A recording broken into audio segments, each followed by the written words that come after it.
आज की रात ये कैसी रात कि हमको नींद नहीं आती।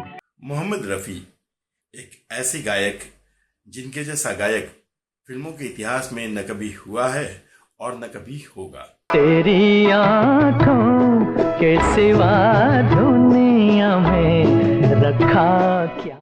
उनको जानने वाले उन्हें गायकी का खुदा मानते हैं और उन्हें किसी देवता की तरह पूजते हैं। मैं कहीं कभी न बन जाऊं तेरे प्यार में। उन्होंने हिंदी ही नहीं कई देशी विदेशी भाषाओं में हजारों गाने गाए हैं दोस्तों, और अपनी मौत के वर्षों बाद भी लोकप्रियता के 7वें आसमान पर हैं। तू इस तरह से मेरी जिंदगी में शाम।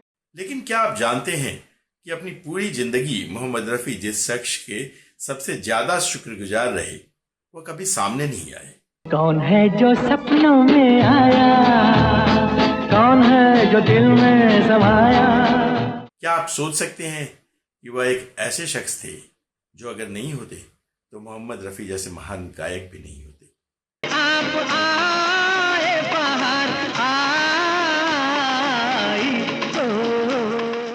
और क्या आप यकीन करेंगे कि मोहम्मद रफ़ी जैसे महान शख्स को फर्श से अर्श तक पहुंचाने वाले इस शख्स का अंत भी गुमनामी के अंधेरे में हुआ।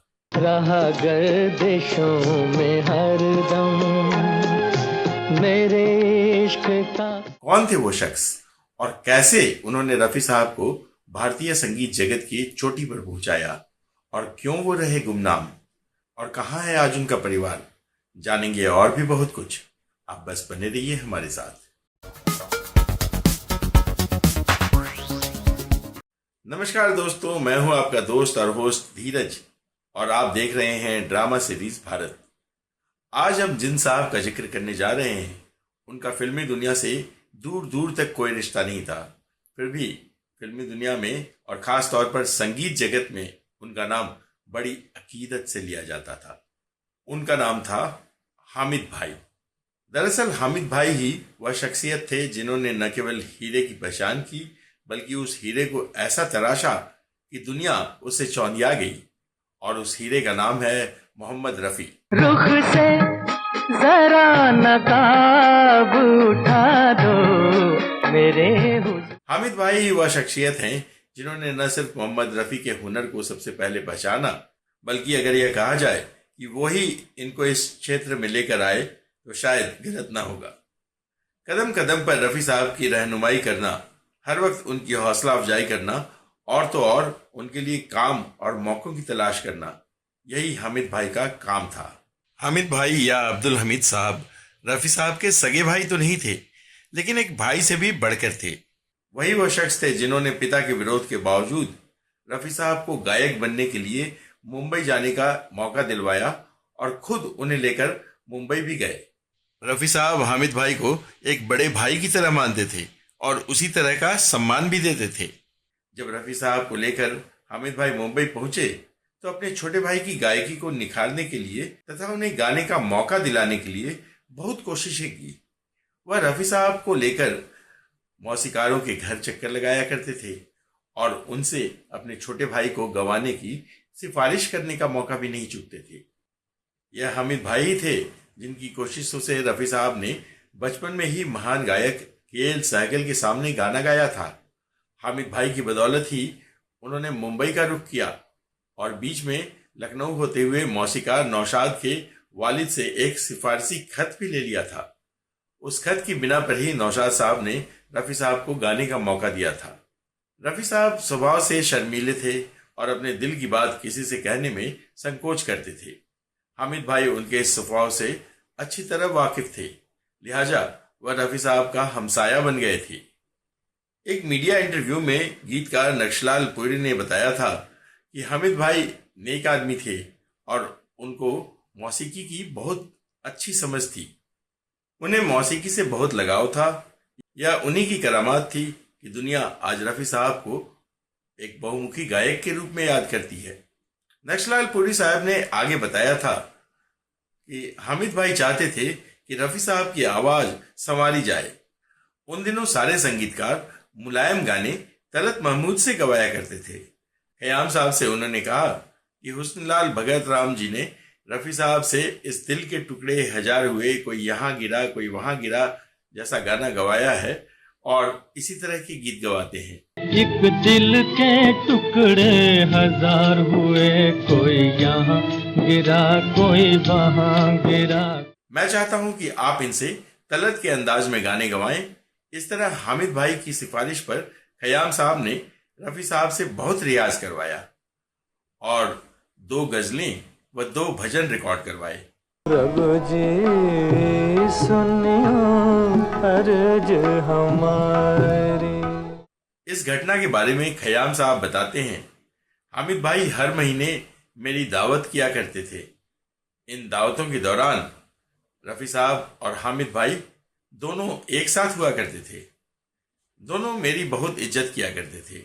जब बहुत दावतें हो गई तो एक दिन मैंने पूछ लिया कि भाई इतनी दावतें आखिर क्यों करते हैं, आखिर बात क्या है। इस पर हामिद भाई बहुत साफगोई से कहने लगे कि खयाम साहब एक बात है। मैंने पूछा क्या बात है, तो उन्होंने कहा कि आप रफ़ी को कुछ बना दीजिए। यह सुनकर मैं चौंक पड़ा। मैंने कहा इनके पास सब कुछ तो है, मेरी क्या हैसियत है कि मैं इनको कुछ बना सकूं। तो हामिद भाई ने कहा कि आप इनकी आवाज़ में शीरीनी भर दें, शहद भर दें।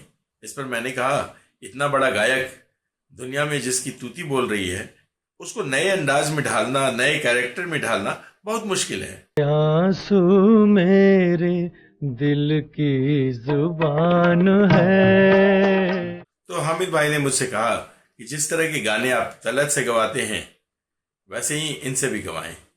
खयाम साहब ने कहा तो मेरा जवाब था कि आप मुझसे बहुत कठिन काम ले रहे हैं। फिर मैं रफ़ी साहब के मुखातिब हुआ। वो 2 जानू होकर मेरे सामने बैठ गए। उनकी एक सिफत बता दूं कि उन्होंने अल्लाह जाने मेरे अंदर कौन सी बात देखी कि कभी मुझसे आंखें मिलाकर बातें नहीं की, हमेशा बहुत इज्जत की। हालांकि मैं उम्र में उनसे बड़ा नहीं था, लेकिन बहरहाल मैंने उनसे पूछा आप गा सकेंगे, तो उन्होंने जवाब दिया जैसा आप कहेंगे मैं वैसा ही करूँगा। तो मैंने कहा आपको अपने आप को भूलना पड़ेगा कि आप बहुत बड़े सिंगर हैं। आपको यह समझना होगा कि आपकी उम्र महज 6 या 7 साल है। और इस पर हामिद भाई चौंके। रफ़ी साहब से फिर मैंने कहा कि मैं एक एक लफ्ज़ को आपसे 2-2 घंटे रटवा सकता हूँ। फिर अल्लाह ने मुझे इज्जत बख्शी और 18 रिहर्सल, एक गज़ल और एक भजन की मैंने उनसे करवाई। पहली गज़ल रिकॉर्ड करवाई जिसके बोल थे गजब किया तेरे वादे पे। गजब किया तेरे वादे पे एतबार। इसके बाद दूसरी गज़ल रिकॉर्ड करवाई जिसके बोल थे दर्द मिन्नत करो दवा न हुआ। एक भजन तेरे भरोसे नंदलाल भी रिकॉर्ड करवाया। तेरे भरोसे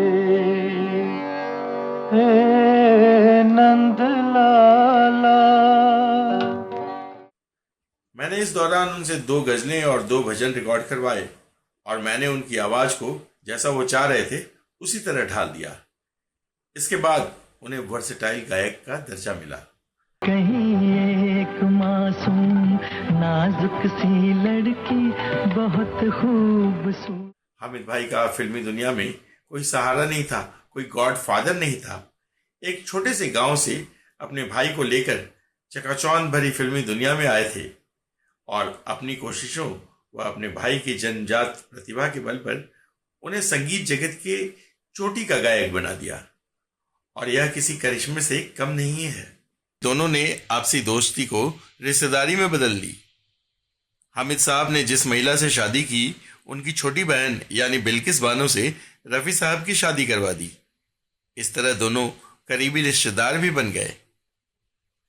बाद के वर्षों में हामिद भाई कनाडा के टोरंटो में जा बसे और उनका परिवार अब वहीं रहता है।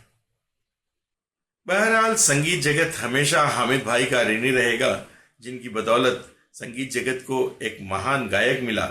अन्यथा हो सकता था कि रफ़ी साहब की गायन प्रतिभा एक छोटे से शहर में ही सीमित होकर रह जाती और हम उनकी रूहानी आवाज़ से महरूम रह जाते।